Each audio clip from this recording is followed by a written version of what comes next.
God sent an earthquake. He used another storm to get them out of a storm.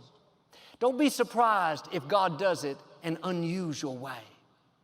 Like Paul and Silas, you may feel like you're in the middle of trouble, dealing with an illness, worried about your finances, concerned about your children. What you're up against seems bigger, stronger, but you have to do like them and recognize you're not just in the middle of difficulty, you're in the middle of a miracle.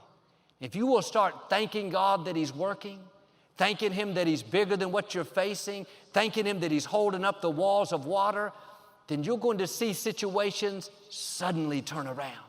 Suddenly you get well.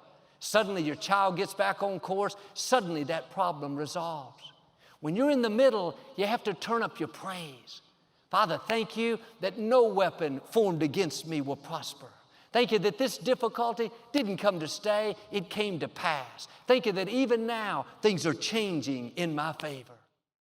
Somebody in this room is being pushed from one idiom of thought into the next, and there's no cute way to be pushed. You can't be pushed and remain calm. It's going to require some stress, some effort, some grunting, some groaning, and you're going to have to go through some tight places. But when it's all said and done, God is going to birth you into another level that you have never been on before.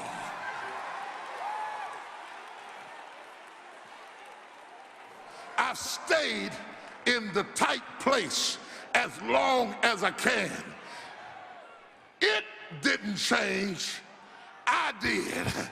I've outgrown acting like I used to act. I've outgrown thinking like I used to think. I've outgrown feeling like I used to feel. And something is... You must stand before Caesar. And so he reminds them in the midst of the darkness. He reminds them in the midst of the storm. I have a God that I serve. I have a God that I worship. That doesn't mean I'm not going to go through what you all go through, but how I go through it is entirely different. How I'm going through 2020 is entirely different to everybody else. Just because the world's going cray-cray doesn't mean I have to. In the midst of the storm, in the midst of the darkness, I can hang on to the fact that the God that I worship, the God that I serve, He is the same yesterday, today, and forever. And He who promised is faithful.